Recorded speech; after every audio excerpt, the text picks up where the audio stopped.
Hello, and welcome to the Cancel Monday podcast.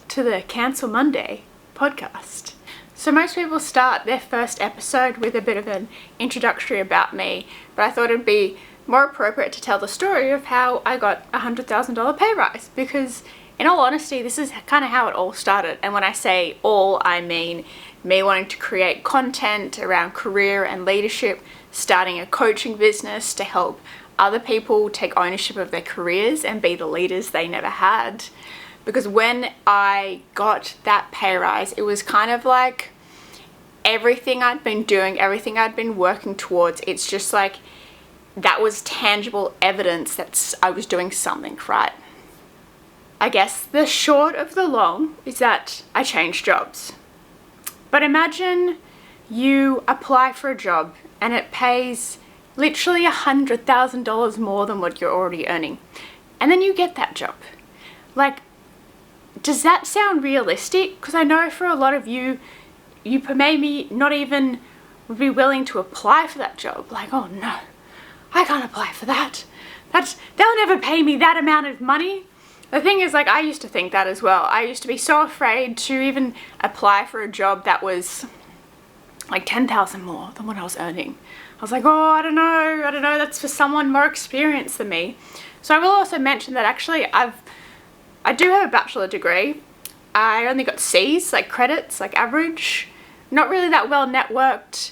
And so I guess that's another reason why I want to start the Cancel Monday podcast, and hence the name, is because what I do is challenge the status quo. Like, I'm constantly wanting to, whatever the status quo is, I challenge it. Not really on purpose, it's kind of just something I do. And so the fact that I don't have all these qualifications, that I'm not all that networked,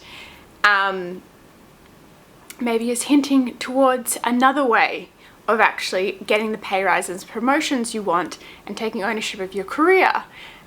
Because that isn't the only way. Like, of course, like, if you want to learn all these things and get qualifications, like I'm doing a master's of coaching at the moment, and that's, I guess, like a qualification, but like I'm obsessed with it. Like, I'm obsessed with learning about this stuff. And coaching people, it's just like everything's lining up for me with all that, in terms of like knowing what I'm really good at, being able to help other people, using my strengths, uncovering their strengths, and this beautiful snowball effect. But anyway, back to the story. So I know that I could just tell you this story, but I have a feeling that you've probably clicked on this because you may want to know how to also get a $100,000 pay rise, and I don't blame you. And so we'll get there. But first, so I guess, like, kind of to put it into context to how much I was getting paid prior to that, is my tax at that point after that pay rise was more than my initial wage, like at the start of my career. And so at that point when I got this pay rise, I'd probably been in my career maybe like 3 or 4, maybe it was the 5th year, 3 or 5, yeah, sounds about right. And the thing is, like, I suppose it started many years earlier. Like, it was when I look back on my life and like start to connect the dots of how that came about, there was all these various like opportunities and choices that I made that led to that moment. Like, so many successful people talk about, they had like the opportunity was there and they made the most of it, and then next minute they're successful. And the thing is, you'll be glad to know, or maybe disappointed, that it's never just one opportunity. It's always a series of opportunities and choices. There's like the linchpin, or whatever you call it, opportunity that is the one that kind of just like excels whatever's going on. Like, for me, there was, you know, opportunity, choice, etc., decision, action. And I guess it wasn't until that final one where like everything else that happened prior was like, oh yeah, okay, it led to that moment. But if I had never had that moment, then I probably would have still just been going on this kind of roller coaster, I suppose. So earlier on, at the start of my career, I guess, made the most of opportunities. And you may think, okay, well, how do I make the most of opportunities if I don't have a lot of opportunities? Well, that's the thing about the best opportunities, is they're not so obvious. So, don't overthink it. Easier said than done. Often, sometimes, the thing is, it's like, if there's an opportunity and the rewards of taking a chance on that opportunity aren't obvious, that's not a reason to not do it. Like, if anything, you kind of just got to go with it. And this is where courage really comes into all of this. Like, you just got to have the courage to sometimes just like ask someone a question, like, can I do that? Can I do this? So for me, it started like I was in one job and there was someone else working another job, and I essentially was like, hey, can I like spend a day working with you? And it's kind of a little bit of a no-no in a way, because it meant that like I was kind of ignoring my own responsibilities and trying to do something else, except, and I guess this is around challenging the status quo, is essentially like I lined it up in a way that I promised my manager that all my responsibilities were taken care of. You know, I went and did this work for the day, and basically doing that work for the day kind of ended up being a bit of a cascade effect where they saw some potential in me, and then that person ended up leaving, and because I was the only one that had spent any time working with him, by the way, no one else wanted to spend any time with this guy. For whatever reason, I was just like, ooh, like, you don't have anyone to work with, you like, let me help you kind of thing. Like, there was nothing in that situation that said that that was going to be the first stepping stone to my success. Like, there was no hint of it. There was just like, I guess maybe my intuition. There was courage. There was like, oh, there's an opportunity here. I don't really know what it is, but there's an opportunity here just to like try something a bit different, just to like, I'm on this path right now, and there's a little bit of an opening there to try a different path, you know, even if it's just for a moment and then I go back to my current path.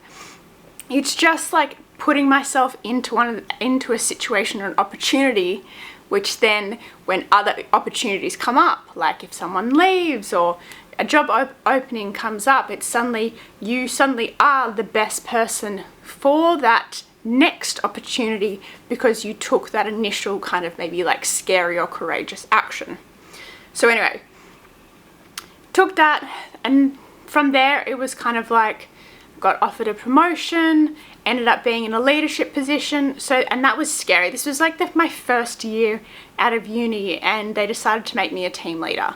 And again, this is another one of those opportunities where it was just like, what the heck? Like, what am I doing? What are they doing?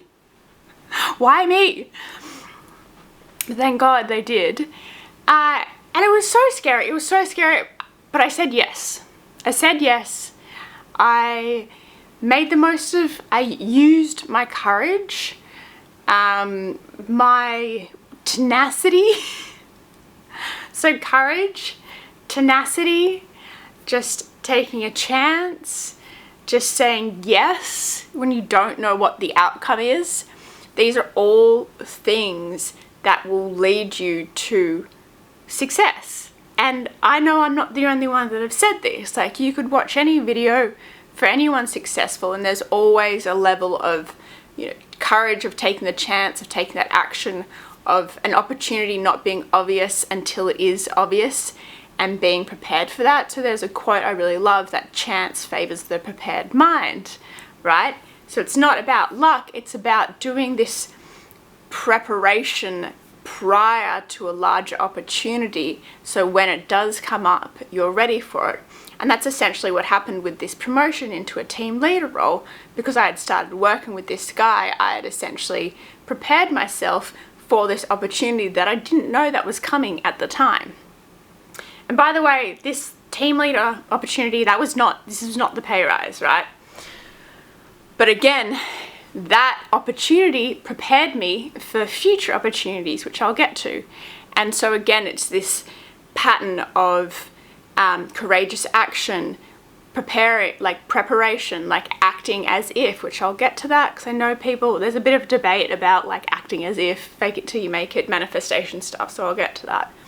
But essentially, again, like I was in a situation, I had no idea what I was doing, just figured it out, made the most of it, learned everything I could. Like even though, you know, in that team leader role, they didn't pay me that much, it was just like, I'm gonna learn everything I can out of this opportunity, because like who knows what future opportunity this opportunity is preparing me for, right? So like if I am working at I was working at a company that, you know, whatever, like I didn't care about the company that much. They kept giving me great opportunities to expand my like experiences. If anything, actually, like that company was probably one of the most challenging and hardest companies I've ever worked at, except that gave me so many like experiences and examples of how I can overcome problems, and it really built the confidence in myself.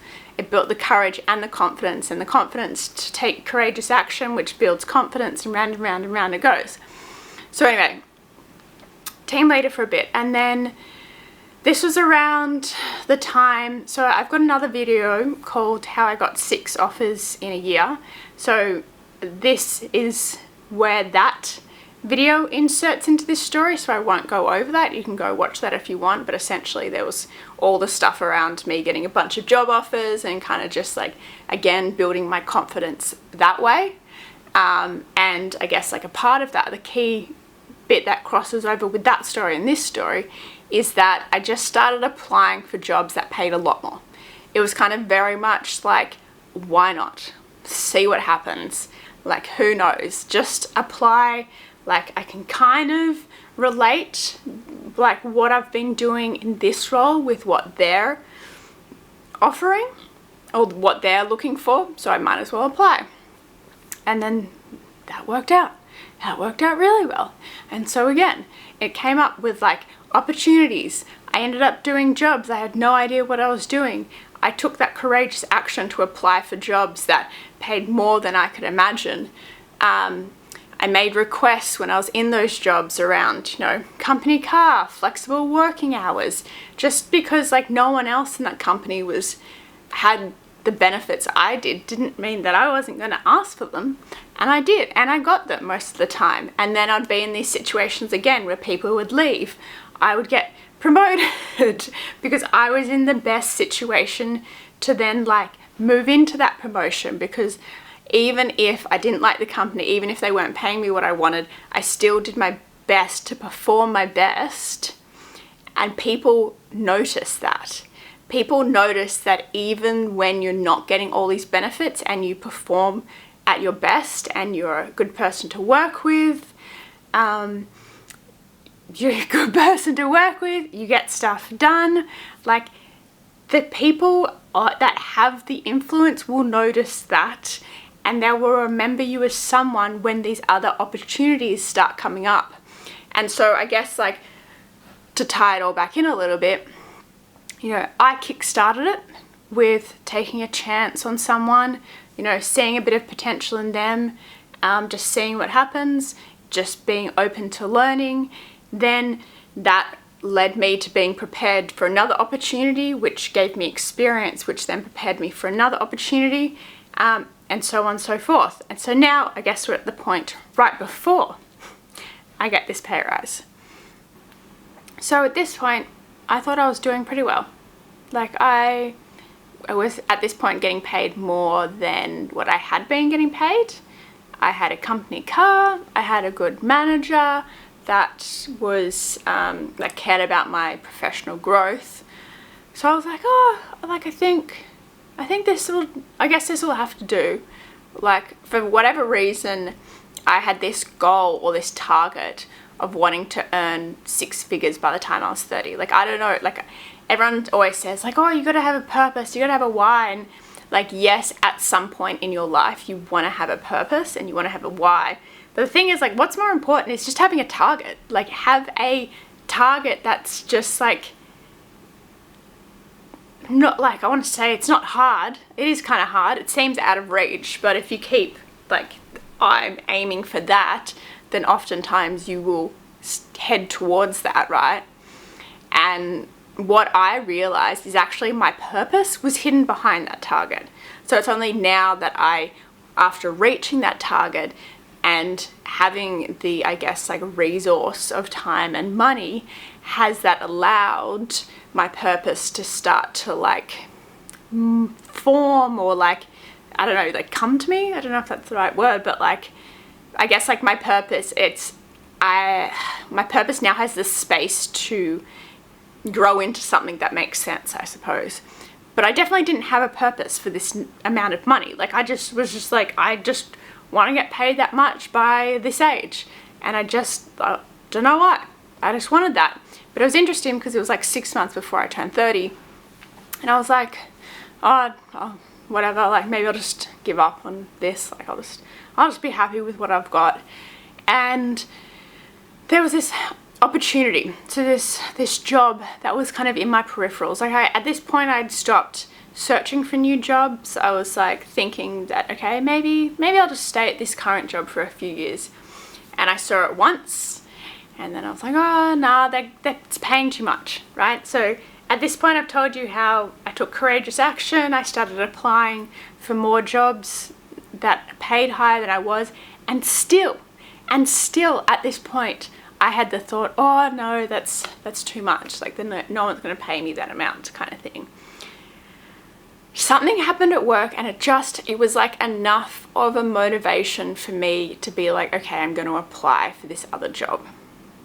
And I just applied, just whatever, see what happens. And then like, I think like a month later, I got a call. And then, I mean, like, look, the rest is history, right? Like, a month later I got a call, a month later I had an interview, a month later I got an offer. Did the maths, it was like, whoa, like really? Like this is insane. And I guess, and like, yes, the amount of money is like great. I think it was because like I had that target. I was doing everything I was supposed to be doing. And when that happened, it was like, holy shit, like this stuff works. This stuff actually works. Like focusing on something, taking courageous action, making the most of opportunities, doing personal development, learning from experiences, like this stuff actually works. And I guess it was just that moment where I was like, okay, like wow, like whatever you want to call it, held up its end of the deal. So I guess now I need to hold up my end of the deal, which is to create a business. Like I remember when I was a kid, I was like, oh, you know, I don't know if I ever want to be a freelance or start my own business or whatever. And if I do, like I need to have like the finance and the time to support me in it, because I don't ever want to be one of those people that's like struggling for the business. Like they feel like building that business is a struggle, right? And I guess like so many people do that, right? Like they quit their job to work on their side hustle as if they have to have like one or the other. Where for me, I was like, I'm not having one or the other. Like if I'm meant to do both, then I need both. Like I need the stable income and the time so that I can build my business without it stressing me out. And I'm having so much fun right now. Like I'm having so much fun building my business because I do have this reliable income. But I guess like what I want to say, and I know it's going to sound so fluffy, is that like putting in the work, both at work and, you know, personally, believing that you can have what you want regardless of what the mainstream says, like these things actually work. Like, yeah. Like these things actually work. Like I wasn't that good at anything at school. Like I wasn't the most popular kid. And it's funny, right? Because you see so many really successful people and they never were. Not even at work necessarily. You don't even need to be like the most popular person at work or the most talented person at work. You just need to be really good at what you do, not settling for anything less, taking courageous action, not, I guess, or making the most of opportunities even when you don't know how they're going to turn out. Trusting your intuition, that's a key one for me, is my intuition has really guided me to where I need to go. And there's so many different, meanings to intuition and what intuition is. I guess in coaching terms, it's your subconscious or unconscious mind giving you hints as to do this, do that. And essentially, I guess if you want to break it down in that more tangible way, it's if you have that target, then your reticular activating system and your unconscious mind is taking in all this information and then helps your conscious mind focus towards that target. And so that's why when you have that target and then there's all these opportunities going on in the peripherals, it's then your intuition or subconscious mind that helps you do that one, or go do that one, or make the most of this kind of thing. And then, before I forget, talking about acting as if. So I know there's a lot of debate, and I don't really like the phrase fake it till you make it, because then you're just acting fake. But it is, I guess my spin on that is that, be the person you want to be before you have what you want to have, because by being the person you want to be, you'll get what you want to have. So to have what you want to have, you need to be who you want to be. And that's something that I really did throughout my career, is I guess practiced or did the best I could to be the leader that I wanted to have, or be the leader that I wanted to be, even before I was getting paid for it. I worked on things and in ways as if I was getting paid, however much money. And basically I would work on projects as if I was going to get paid and a certain amount of money. Okay, yep, I'll sign millions of dollar contracts and get this, and then I asked for it, and then oftentimes I'd ask for a pay rise. If the company said no, then I'd move on to a different company. But the point is that I would still behave in a way, I would still behave as that high value employee. And so when I was in an opportunity that paid me more, I was already operating at that higher performance already, as opposed to sitting back and waiting for someone to pay me before I was a high performer, or even being a high performer and sitting back and waiting without actually asking. And so, and then also I guess when you are act as if, so if, or maybe let's not say act as if, let's just say being the person you want to be.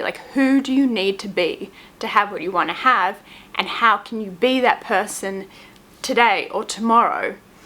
Because the thing is, the law of attraction, the law of vibration, I know there's so much wishy-washy manifestation stuff, but essentially with the law of attraction, things that vibrate at a similar, things that vibrate at the same frequency attract. And so with the law of attraction works on the basis of the law of vibration.